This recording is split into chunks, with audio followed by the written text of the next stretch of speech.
seorang tukang bangunan, tukang masang bata misalnya. Kalau dia disuruh pasang bata sepanjang 1.400 meter misalnya. Kita analogikan dengan masa kita dengan masa Rasulullah 1.400 tahun.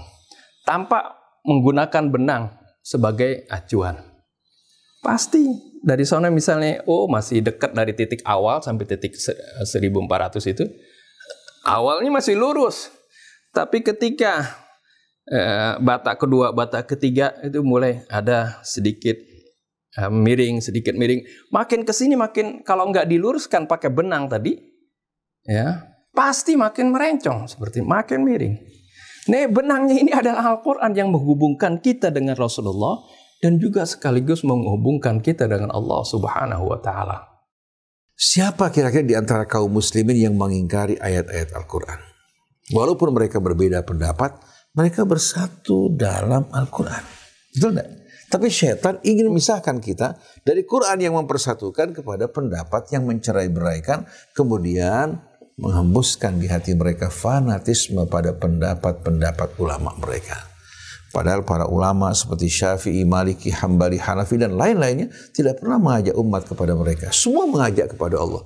Tapi yang dibawa para pengikut ini justru termakan oleh fanatisme. Inna hadhihi ummatukum ummatan wahidatan wa ana rabbukum fa'budun. وَمَا أَرْسَلْنَاكَ إِلَّا رَحْمَةً لِلْعَالَمِينَ.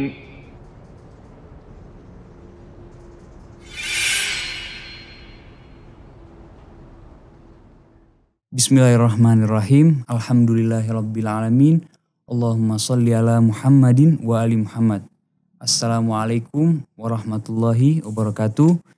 Ikhwan akhwat yang dirahmati Allah, pada pertemuan kali ini kita akan berdiskusi dengan ayahanda Ustadz Husain bin Hamid Al-Attas dan ayahanda Ustadz Hamzah Al-Attas. Pada pertemuan kali ini kita akan berdiskusi mengenai urgensi Al-Quran dalam kehidupan kaum muslimin. Sebelum kita mulai, mari kita bersama-sama membaca Ummul Quran yang akan dibacakan oleh Ustadz Husain bin Hamid Al-Attas.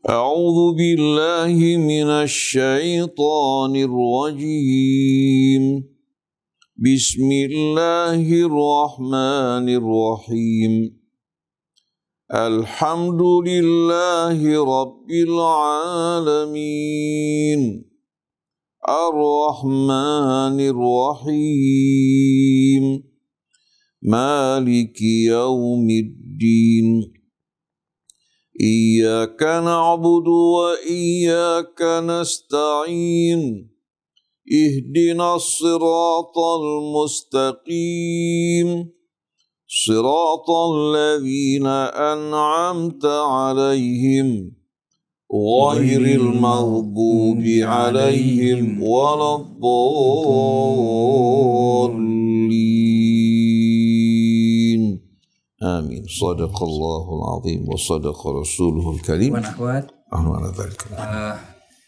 Pada pertemuan kali ini subtema yang akan apakah cukup bagi kaum muslimin hanya merujuk kepada tulisan ulama kita dari berbagai macam mazhab tanpa merujuk pada Al-Quran? A'udzubillahi minasyaitonir rajim. Bismillahirrahmanirrahim. Alhamdulillahilladzi hadana li hadza wa ma kunna linahtadiya laula an hadana Allah. Wassalatu wassalamu ala sayyidina Muhammad ibn Abdullah wa ala alihi wa sahbihi wa man jahada fi sabilihi wa wa'alam. Amma ba'du. Menarik sekali tema kali ini yang dikemukakan tadi oleh host kita kali ini, Ananda Hasan ibn Husain Al-Attas, yaitu dalam tema pokok urgensi Al-Quran dalam kehidupan kaum muslimin, dan subtemanya apa tadi? Cukupkah? Apakah cukup kita merujuk kepada kitab-kitab yang ditulis oleh para ulama dari berbagai mazhab, yang ini merupakan memang hazanah yang begitu melimpah dari para ulama kaum muslimin. Apakah udah cukup seperti itu tanpa merujuk lagi kepada Al-Quran? Nah, ini sering gaung atau seruan untuk kembali kepada Al-Quran, untuk berpegang teguh kepada Al-Quran. Kan ini pesan Nabi. Ini adalah pesan dari Allah Subhanahu wa Ta'ala, agar supaya kita senantiasa berpegang teguh kepada Al-Quranul Karim. Karena Al-Quran ini Rasulullah katakan fahuwa hablullahil matin. Al-Quran adalah tali Allah yang sangat kuat. Allah Subhanahu wa Ta'ala perintahkan wa'tasimu bihablillah. Berpegang teguhlah dengan tali Allah. Hablullah adalah Al-Quran ini yang menghubungkan kita dengan Allah Subhanahu wa Ta'ala dan sekaligus menghubungkan kita dengan Rasulullah Sallallahu Alaihi Wasallam. Nah, ketika ada seruan, ajakan untuk kita selalu merujuk kepada Al-Quran, sering disanggah seruan ini loh. Memangnya kita sudah menyimpang apa dari Al-Quran seperti itu? Nah, nanti kita bisa lihat contoh-contohnya. Ya. Banyak di antara perilaku kita yang secara tidak sadar, ya, mungkin dalam hal kita menjalankan ibadah ritual itu memiliki kesamaan seperti itu. Akan tetapi dalam ibadah sosial misalnya, atau dalam hukum-hukum pun banyak yang bertentangan dengan Al-Quran. Seperti contohnya dalam hubungan sosial, hubungan dalam beragama, bersaudara. Ketika Allah Subhanahu wa Ta'ala berfirman innamal mu'minuna ikhwatun. Nah, ini kan perintah tegas. Ada adatu hasrin di sana. Kata innama. Hanya saja kaum mukminin itu adalah yang bersaudara. Ketika kaum muslimin bertikai, bermusuhan antara mereka, itu di antara mereka akan diragukan keimanan mereka. Karena Allah awali kalimat ini dengan adatu hasrin, kata innama tadi. Begitu juga untuk berpegang teguh dengan tali agama Allah ini, tali Allah ini yaitu Al-Quran. Agar supaya kita tidak bercerai-berai. Tapi enggak, masing-masing yang menjadi pegangan dan patokannya adalah madhabnya masing-masing. Apa kata ulamanya, inilah yang jadi pegangan. Tapi apa yang kata Allah Subhanahu wa Ta'ala, kalian ini bersaudara. Oh kan kalau berbeda pendapat itu wajar, berbeda pendapat. Memang Allah Subhanahu wa Ta'ala ciptakan kita ini sebagai manusia, secara fitrinya kita ini beda. Satu sama lain Allah ciptakan ini bagian dari apa? Kekuasaan Allah Subhanahu wa Ta'ala. Bagian dari ayat-ayat Allah yang begitu menakjubkan. Bagaimana kita ini Allah ciptakan berbeda-beda. Walaupun saudara kembar sekalipun, pasti ada perbedaan seperti itu. Kan wa min ayatihi ikhtilafu alwanikum wa alsinatikum, dari tanda-tanda kebesaran Allah. Ada perbedaan warna kulit, bahasa. Lihat bahasa begitu banyak di Indonesia, apalagi di dunia ini. Ini adalah bagian dari tanda-tanda kebesaran Allah Subhanahu wa Ta'ala. Berbeda suku, bangsa, ya, dari berbagai wilayah, daerah, suku bangsa begitu banyak. Padahal kita ini dari ayah ibu yang sama. Dan ini memang fitrah Allah Subhanahu wa Ta'ala. Tapi Allah Subhanahu wa Ta'ala katakan, ya ayyuhan nasu inna khalaqnakum min dzakarin wa untha wa ja'alnakum syu'uban wa qabaila lita'arafu inna akramakum 'indallahi atqakum. Keragaman ini, perbedaan di antara kita, perbedaan bahasa, suku, kabilah, bangsa. Allah ingatkan, wahai manusia sekalian, dalam surah Al-Hujurat. Inna khalaqnakum min dzakarin wa untha. Kami ciptakan kalian yang berasal dari seorang laki-laki dan seorang perempuan, yaitu ayah kita Adam dan ibu kita Hawa. Wa ja'alnakum syu'uban wa qabaila. Kami jadikan kalian bersuku-suku dan berbangsa-bangsa. Tujuannya bukan untuk bertikai, berbeda suku, berbeda bangsa, berbeda pendapat, bukan untuk bertikai, ya, untuk saling membunuh, ya, saling merendahkan satu dengan yang lainnya, tidak. Tapi lita'arafu, tujuannya adalah saling mengenal di antara kalian dengan berkenalan, ya, kemudian bertukar pikiran, saling mengisi satu sama lain kekurangan, karena setiap manusia nggak ada yang sempurna, masing-masing, ya, satu ada kelebihan, satu ada kekurangan, saling bertukar sehingga menjadi suatu komunitas yang sempurna seperti itu. Nah, ini lita'arafu, kemudian Allah ingatkan, ya, agar supaya satu bangsa dengan bangsa lain tidak merendahkan satu sama lain atau menghinakan satu sama lain. Ya, Allah katakan, inna akramakum indallahi atqakum. Sungguhnya orang yang paling mulia di antara kalian adalah orang yang paling bertakwa. Ini kan tuntunan Al-Quran begitu indah.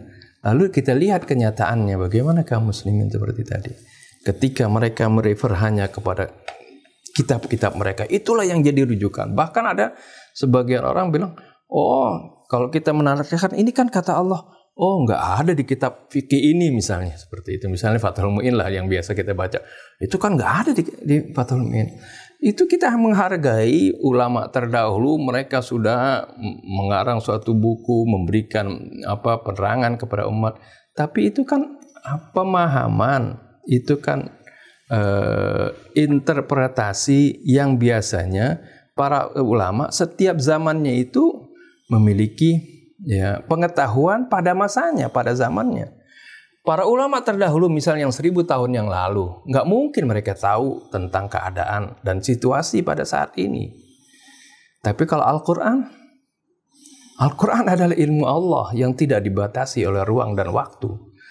Oleh karena itu penting kita, ya, walaupun kita baca kitab-kitab turath para salafus saleh, kita baca, tapi tetap Al-Quran sebagai rujukan utama. Kita cocokkan dulu kepada Al-Quran. Saya sering menganalogikan ibarat seorang tukang bangunan, tukang masang bata misalnya. Kalau dia disuruh pasang bata yang bata sepanjang 1400 meter misalnya. Ya, kita analogikan dengan masa kita dengan masa Rasulullah 1400 tahun. 1400 meter dibikin bata, susunan bata seperti itu, pasang tembok, bikin tembok 1400 meter tanpa menggunakan benang sebagai acuan. Pasti dari sana misalnya, oh, masih dekat dari titik awal sampai titik 1400 itu, awalnya masih lurus. Tapi ketika bata kedua, bata ketiga itu mulai ada sedikit miring, makin kesini makin, kalau nggak diluruskan pakai benang tadi, ya pasti makin merencong, seperti makin miring. Nah, benangnya ini adalah Al-Quran yang menghubungkan kita dengan Rasulullah dan juga sekaligus menghubungkan kita dengan Allah Subhanahu wa Ta'ala. Jadi seruan kepada tadi menjadikan Al-Quran sebagai rujukan dan pentingnya Al-Quran sebagai pedoman bagi kaum muslimin ini seperti itu, supaya tidak terjadi penyimpangan-penyimpangan yang mungkin, oh, saya sih ngikutin ustadznya ngikutin lagi. Nah, itu penyimpangannya sedikit, walaupun misalnya ustadz yang pertama itu hanya memberikan tamsil atau apa, tapi kan bisa saja salah fahami seperti itu, ya. Kemudian menyimpang sampai bawah, akhirnya penyimpangannya begitu jauh. Nah, inilah yang sebenarnya yang begitu harus kita perhatikan. Kalau tidak ada Al-Quran yang terjamin sampai sekarang ini, umat Islam pasti akan tersesat seperti itu. Mungkin itu saja dari saya. Mungkin nanti akan ada penjelasan dari guru kita Ustaz Husain bin Hamid Al-Attas yang lebih luas, dan juga kita akan lihat bagaimana contoh-contohnya nanti. Wallahu a'lam. A'udzubillahi minasyaitonirrajim. Bismillahirrahmanirrahim. Alhamdulillahi rabbil alamin. Lakal hamdu ya Rabbana ولك الشكر كما ينبغي لجلال وجهك الكريم ولعظيم سلطانك سبحانك لا نحصي ثناء عليك أنت كما أثنيت على نفسك فلك الحمد حتى ترضى ولك الحمد إذا رضيت ولك الحمد بعد الرضا اللهم صل وسلم وبارك على سيدنا ونبينا محمد وآله وصحبه وسلم سبحانك لا علم لنا إلا ما علمتنا إنك أنت العليم الحكيم ولا حول ولا قوة إلا بالله العلي العظيم اللهم آتنا من عندك رحمة وعلمنا من لدنك علما نافعا وانفعنا بما علمتنا ربنا زدنا علما والحقنا بالصالحين أما بعد. Ikhwan akhwat pendengar pemirsa yang dirahmati Allah, pagi hari ini alhamdulillah kita berjumpa kembali pada sesi kedua setelah pertemuan kita pertama dengan tema urgensi Al-Quran dalam kehidupan kaum muslimin. Kita ditemani Ustadz Hamzah bin Attas Al-Attas, itu juga Ananda Hasan bin Hussein Al-Attas bersama Abdul Rabb Obi, gitu pula Atif Setiabudi. Semoga kajian renungan kita pada pagi hari ini memberikan pencerahan buat kita yang mengarahkan kita untuk bersatu sebagai ummatan wahidah atau dalam umat yang satu. Inna hadhihi ummatukum ummatan wahidatan wa ana rabbukum fa'budu. Subtema pada kali ini, apakah cukup bagi kita kaum muslimin hanya merujuk kepada tulisan ulama-ulama kita dari berbagai macam mazhab tanpa kembali kepada Al-Quran? Karena kita sering mendengarkan slogan-slogan semacam ini. Cukup kita membaca tulisan ulama kita yang mereka gali dari Al-Quran, mereka lebih tahu dibandingkan kita, tanpa harus merujuk kepada Al-Quran. Amirul Mukminin Ali bin Abi Thalib alaihi salatu wassalam satu hari berkata di hadapan orang-orang seperti mereka yang menyerukan slogan-slogan semacam ini yang ingin memutuskan kita kaum muslimin dari hubungan dan ikatan kita kepada Allah. Akhirnya kita bukan terikat dengan ikatan yang sama, tapi terikat oleh kefanatikan terhadap kelompok, golongan, dan mazhab yang mencerai-beraikan kita.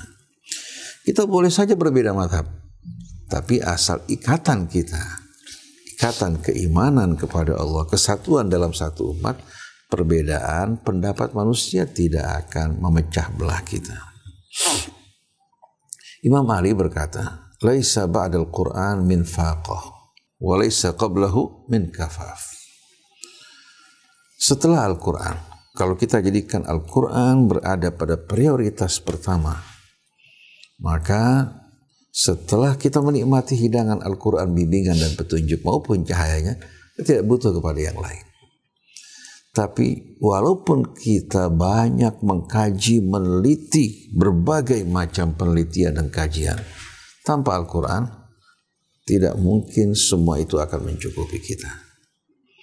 Sebagaimana pada sesi yang lalu kita membacakan firman Allah dalam surat Yunus, Ya ayyuhan nas qad ja'atkum mau'izatun min rabbikum wa shifaa'un lima fis sudur wa hudan wa rahmatun lil mu'minin.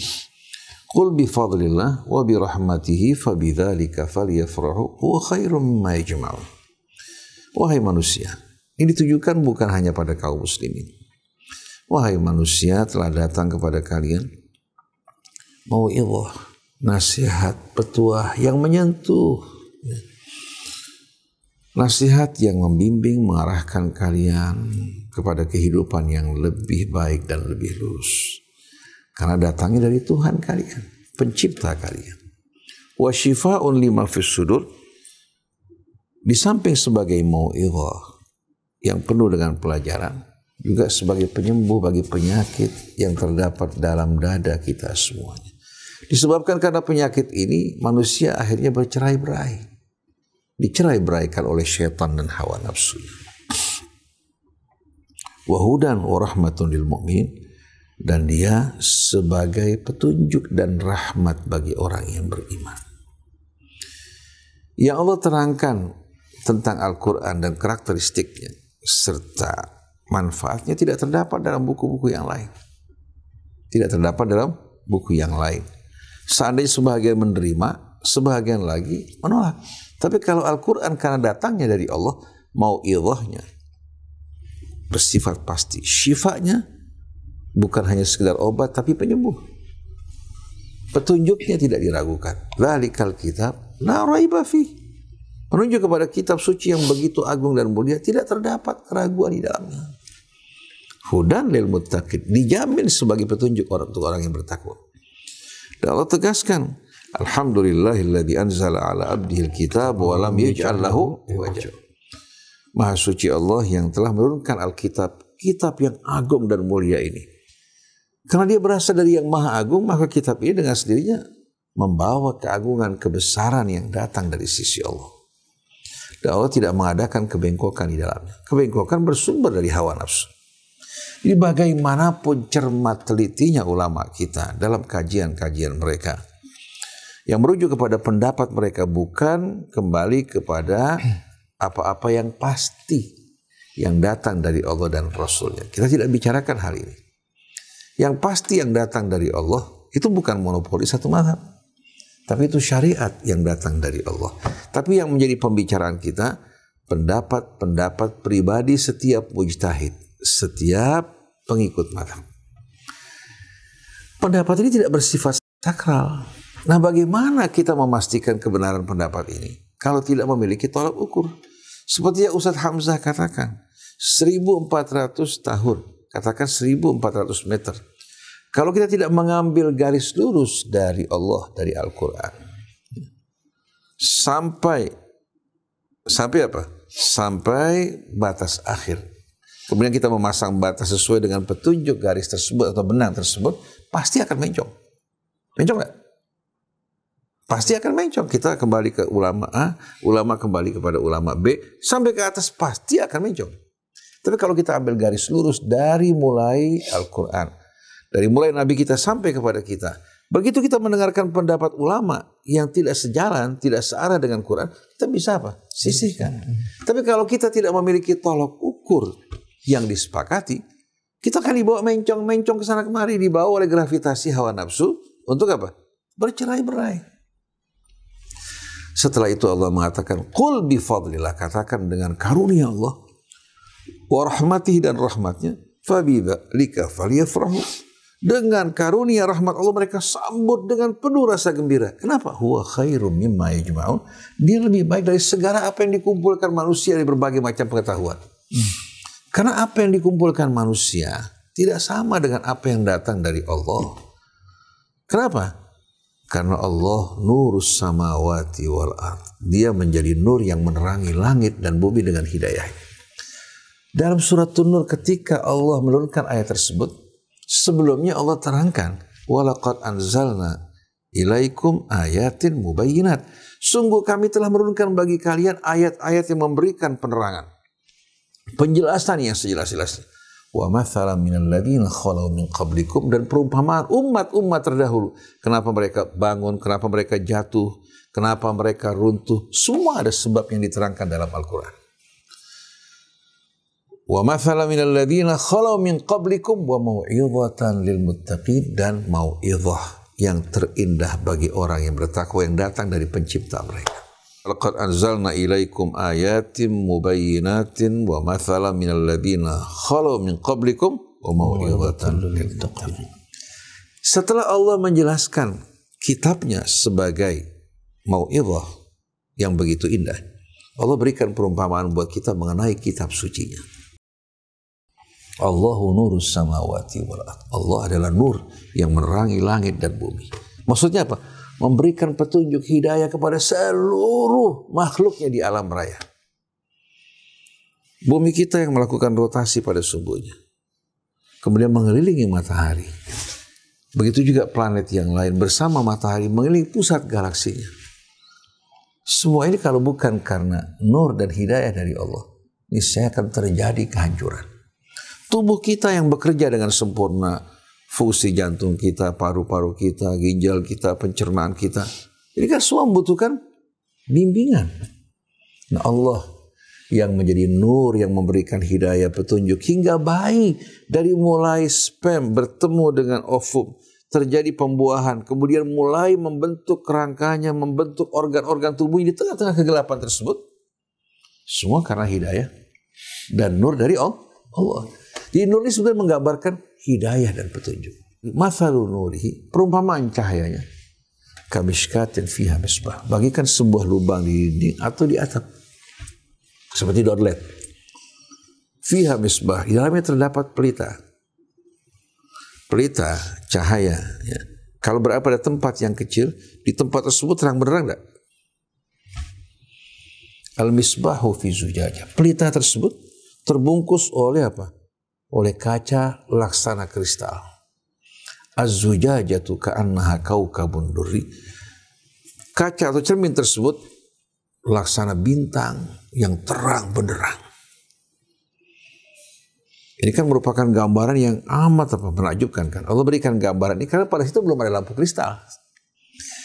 Pelita terbungkus oleh cermin kaca ya, dan cerminnya laksana bintang yang terang benderang. Kemudian yuqadu min syajaratin mubarakatin zaitunatin la syarqiyatin wala gharbiyah. Dia mempergunakan bahan bakar atau diterangi dengan bahan bakar dari pohon zaitun yang tumbuh di daerah yang tinggi. Hingga pada saat matahari terbit hingga siang menyerap matahari. Pada saat menuju ke arah barat matahari, dia juga mendapatkan cahayanya. Hingga menghasilkan minyak yang jernih. Yakadu zaituha yudhi walau lam tamsasunat. Sampai-sampai ya, sampai apa? Minyaknya itu sebelum terkena api sudah menyala. Jadi paduan antara tempat yang kecil dengan pelita yang terbungkus oleh cermin kristal laksana bintang kejora dengan minyak zaitun yang menyala sebelum tersentuh oleh api menghasilkan nurun ala nur, cahaya di atas cahaya. Tidak terdapat lagi kegelapan. Lalu Allah melanjutkan, yahdillahu li nurihi may yasha. Allah berikan hidayah ya, dengan nurnya siapa yang dikehendaki. Ini menjelaskan maksud dari nur adalah hidayah. Bukan Allah cahaya. Cahaya ciptaan Allah. Allah membimbing dengan cahayanya siapa-siapa yang dikehendaki, yang hatinya terbuka, yang mau berfikir, bukan yang mengikuti hawa nafsu atau yang menyombongkan diri. Yahdillahu li nurihi may yasha wa yadribullahu al-amthala lin-nas wallahu bikulli syai'in alim. Allah berikan perumpamaan ini bagi manusia. Allah Maha mengetahui segala sesuatu. Nah, dengan perumpamaan ini Allah tegaskan bagaimana Al-Qur'an perannya sebagai cahaya yang tidak mungkin kita dapatkan dari buku-buku ulama kita tanpa mengurangi rasa hormat kita pada mereka. Mereka mengkaji, meneliti. Betul tidak? Begitu juga Allah sebutkan dalam surat An-Nisa pada ayat 174. Allah berfirman, ya ayyuhan nas, wahai manusia, kembali kepada manusia. Qad ja'akum burhanun mir rabbikum, telah datang kepada kalian argumen dari Tuhan kalian. Supaya kalian tidak beralasan di hari kemudian nanti kamu belum pernah mendapatkan penerangan. Telah datang argumen dari Tuhan kalian. Wa anzalna ilaikum nuram mubina, dan kami turunkan bagi kalian cahaya yang memberikan penerangan. Tidak bercampur dengan kegelapan. Fa ammal ladzina amanu billah. Adapun orang yang beriman kepada Allah, wa atasamu bihi, dan berpegang teguh kepada Allah, kepada kitabnya. Fasayudkhiluhum fi rahmatin minhu wa fadl. Allah akan memasukkan mereka ke dalam rahmat dan karunia-Nya. Wa yahdihim ilaihi siratan mustaqima, dan Allah akan membimbing mereka menuju jalan yang lurus. Siapa kira-kira di antara kaum muslimin yang mengingkari ayat-ayat Al-Quran? Walaupun mereka berbeda pendapat, mereka bersatu dalam Al-Quran. Betul tidak? Tapi syaitan ingin memisahkan kita dari Quran yang mempersatukan kepada pendapat yang mencerai-beraikan, kemudian menghembuskan di hati mereka fanatisme pada pendapat-pendapat ulama mereka. Padahal para ulama seperti Syafi'i, Maliki, Hambali, Hanafi dan lain-lainnya tidak pernah mengajak umat kepada mereka. Semua mengajak kepada Allah. Tapi yang dibawa para pengikut ini justru termakan oleh fanatisme.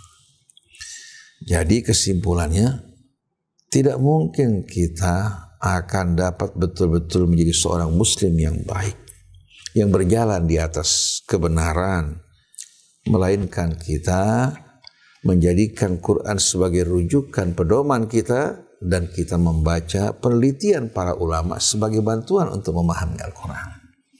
Bukan mengedepankan pendapat ulama, menempatkan Quran di belakang. Dalam suratul Maidah Allah berfirman, "Qad ja'akum minallahi nurun wa kitabun mubin." Telah datang kepada kalian dari sisi Allah nur dan kitab yang memberikan penerangan. Yahdi bihillah, Allah akan membimbing dengan kitab tadi dan cahaya tadi. Manittaba'a ridwanahu, siapa yang mau mengikuti keridhaan Allah. Subulas salam, menuju jalan-jalan keselamatan, bukan hanya satu tapi subulas salam. Wa yukhrijuhum minadh-dhulumati ila nur, dan Allah akan mengeluarkan mereka dari dalam kegelapan menuju kehidupan yang terang benderang. Wa yukhrijuhum minadh-dhulumati ila nuri bi'idznih, Allah akan keluarkan mereka dari dalam kegelapan yang bermacam-macam menuju cahaya Allah. Bi'idznih, dengan seizin Allah. Karena yang sombong tidak akan dapat izin. Wa yahdihim ila siratim mustaqim, dan membimbing mereka ke jalan yang lurus. Setelah kita memahami bagaimana Allah jelaskan peran dan fungsi Al-Quran dalam kehidupan kita yang tidak mungkin dapat digantikan dengan kitab manapun. Dan semuanya mengajak kita untuk bersatu dalam agama Allah. Dalam suratul An'am Allah dengan tegas mengatakan wa anna hadza sirati mustaqima. Dan ini menunjuk kepada kitab sucinya adalah jalanku yang lurus. Allah jelaskan bahwa Al-Quran itu merupakan siratul mustaqim dalam surat Yasin. Bismillahirrahmanirrahim. Yasin wal Qur'anil Hakim innaka laminal ala siratil mustaqim. Jadi bagaimana Allah jelaskan bahwa Rasulnya di atas jalan yang lurus. Jadi pada saat kita berdoa, ihdinas siratal mustaqim, sebetulnya kita mohon petunjuk kepada Allah agar ditunjukkan jalan yang lurus, dan jalan lurus tersebut bukan sesuatu yang apa? Yang mubham, tapi Quran menjadi pedoman kita yang akan membawa seluruh umat manusia menuju tujuan yang sama. Seperti orang yang berkumpul sholat di sekeliling Ka'bah, dari timur, dari barat, dari utara, dari selatan, tapi semua mengarah kepada tujuan yang sama. Allah juga berfirman, ya ayyuhalladzina amanu taqullah haqqa tuqatih wa la tamutunna illa wa antum muslimun wa'tasimu bihablillahi jami'an wa la tafarraqu. Wahai orang yang beriman, bertakwalah kepada Allah dengan semaksimal ketakwaan, kemampuan kalian. Kemudian jangan kalian biarkan diri kalian mati kecuali dalam keadaan muslimun, bersama-sama sebagai muslimin yang berserah diri kepada Allah. Berpegang teguhlah kalian bihablillah, itu Al-Quran. Wala tafarraqu, jangan bercerai-berai. Sesuai dengan tadi ayat tadi kan dalam surah An-Nisa tadi. Fa ammal ladzina amanu billahi wa'tasamu bihi. Betul. Pada Al-Quran. Al-Quran. Jadi Al-Quran saling menafsirkan. Iya. Sering diartikan dengan tali agama Allah. Jadi kabur, padahal jelas-jelasan Al-Quran yang maksud. Hablullah ini ikatan dari Allah yang mengikat kita semua dalam satu kesatuan sebagai ummatan wahidah. Betul. Kemudian kita lihat ya, menjawab pertanyaan sebahagian orang yang mengatakan apakah kita sudah menyimpang dari Al-Quran. Tidak semua pendapat ulama-ulama menyimpang dari Al-Quran. Tapi namanya manusia, jangankan ulama, sahabat-sahabat Nabi saja ya terkadang dikoreksi ya oleh yang lain, seperti Sayyidah Aisyah Ummul Mukminin radhiyallahu anha paling sering mengoreksi sahabat-sahabat yang meriwayatkan hadis yang menyalahi Al-Quran. Seperti riwayat dari seorang sahabat yang mengatakan bahwa mayit yang dikubur akan disiksa disebabkan tangisan keluarganya. Sayyidah Aisyah mengatakan ini tidak benar. Allah berfirman wala taziru waziratun wizra ukhra. Masa orang yang berbuat salah orang lain yang dihukum? Betul enggak? Dan banyak istidrakat Aisyah Ummul Mukminin radhiyallahu anha ala sahabah. Kritikan Sayyidah Aisyah terhadap sahabat-sahabat Nabi dengan menjadikan Quran sebagai rujukan. Diluruskannya dengan Al-Quran. Al-Quran. Di antaranya ketika seorang tabi'i mengatakan bahwa ada riwayat yang mengatakan bahwasanya Nabi Muhammad melihat Tuhannya dengan mengambil thumma dana fatadalla fakana qaba qausaini aw adna. Sayyidah Aisyah mengatakan tidak benar. Saya bertanya langsung pada Rasulullah. Yang mendekat dan turun bukan Allah tapi Jibril. Hingga ketika memeluknya di Gua Hira. Bagikan pertemuan dua busur. Jadi kalau kita perhatikan, tanpa kembali kepada Al-Quran, tidak mungkin kita bisa mengkritisi kesalahan-kesalahan kita. Akhirnya tetap kita berlarut dalam kesalahan, masing-masing bangga dengan pendapatnya, dan saling menyesatkan. Oleh karena itu, salah satu persoalan ini menyangkut iman dan tauhid kita. Karena tidak kembali kepada Al-Quran, kita dicerai-beraikan, akhirnya terjerumus dalam golongan orang yang mempersekutukan Allah. Karena orang kalau kembali kepada Allah pasti bersatu. Mau dari timur, mau dari barat, mau dari utara, dari selatan, Afrikanya, Asianya, Eropanya, Amerikanya. Kalau kembali kepada Allah pasti bersatu. Nah, dalam surat Ar-Rum ayat 29-30 Allah berfirman, "Wala takunu minal musyrikin." Sekali-kali jangan kalian menjadi orang musyrik. Minal ladzina farraqu dinahum wa kanu syi'a lasta minhum fi minal ladzina farraqu dinahum wa kanu syi'a kullu hizbin bima ladayhim farihun. 29:30 surat Ar-Rum. Jangan sekali-kali kalian termasuk dari orang musyrik. Kita bertanya, siapa yang kau maksudkan dengan mereka ya Rasulullah? Dijawab, ya Allah. Siapa yang kau maksudkan dengan mereka ya Allah? Dijawab oleh Allah langsung. Minal ladzina farraqu dinahum. Itu mereka yang memilah-milah agama mereka. Wa kanu syi'a, akhirnya mereka bergolongan-golongan. Syiah, zamannya Syiah, berkelompok-kelompok dan bergolongan-golongan. Masing-masing mengikuti apa? Mengikuti ikutan mereka. Kullu hizbin bima ladayhim farihun. Tiap hizib, tiap kelompok ini merasa bangga dengan apa yang ada pada mereka. Berarti kalau orang bercerai-berai, orang yang mempersekutukan Allah. Betul enggak?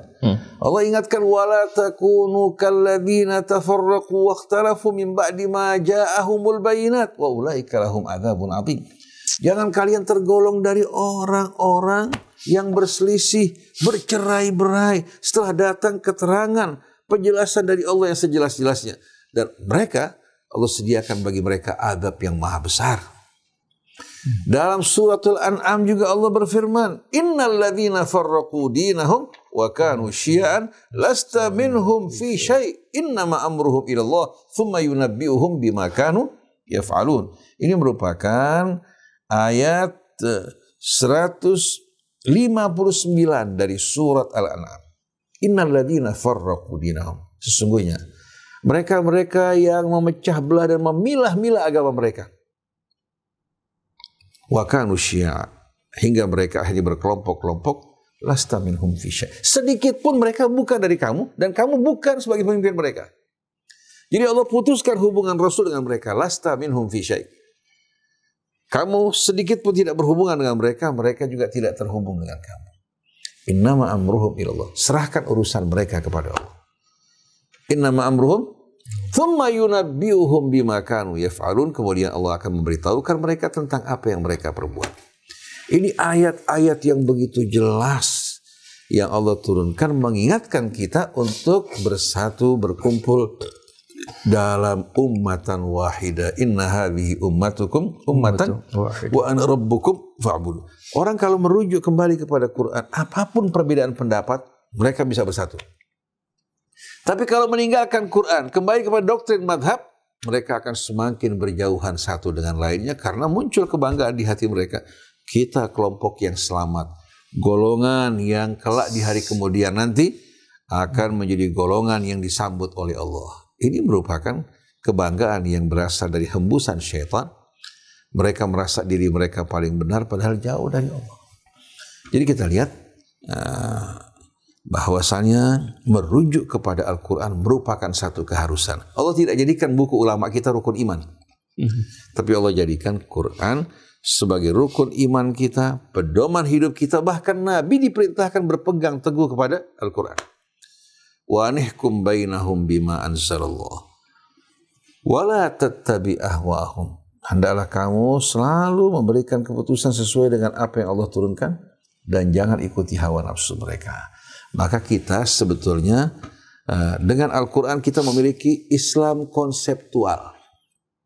Dengan Nabi kita memiliki Islam aktual. Nabi dengan sunnahnya mengaktualisasikan apa yang Allah subhanahu wa ta'ala turunkan dalam kitabnya. Maka kedua-duanya tidak akan saling bertabrakan. Tapi yang terjadi sekarang ini, pendapat-pendapat ulama kita dengan kefanatikan para pengikutnya ternyata saling bertabrakan hingga akhirnya saling kafir mengkafirkan. Jadi urgensi Al-Quran dalam kehidupan kaum muslimin merupakan satu hal yang pasti, yang tidak mungkin ditawar-tawar. Kalau kita datang ke hadapan Allah dengan membawa Al-Quran, insya Allah selamat. Tapi kalau kita membawa fanatisme, kita datang ke hadapan Allah, suatu Allah bertanya, kenapa kamu melakukan ini atau itu? Dia mengatakan, saya ikut ulama-ulama kita ya Allah. Bukankah aku turunkan Al-Quran bagi kalian? Jangan harap orang semacam ini akan selamat. Bersihkan hati, kemudian terangi jiwa kita dengan Al-Quran, dengarkan petunjuk Allah. Jangan kamu giring Al-Quran mengikuti doktrin, madhab kamu dan kelompok kamu. Para imam di atas semua mengajak kita kepada Allah. Begitu pula Nabi kita Muhammad sallallahu alaihi wasallam. Wallahu a'lam. Demikian ikhwan akhwat kajian pada pagi ini. Insyaallah kita bertemu lagi. Wassalamualaikum warahmatullahi wabarakatuh. Waalaikumsalam warahmatullahi wabarakatuh. Inna hadhihi ummatukum ummatan wahidatan wa ana rabbukum fa'budun. وَمَا أَرْسَلْنَاكَ إِلَّا رَحْمَةً لِلْعَالَمِينَ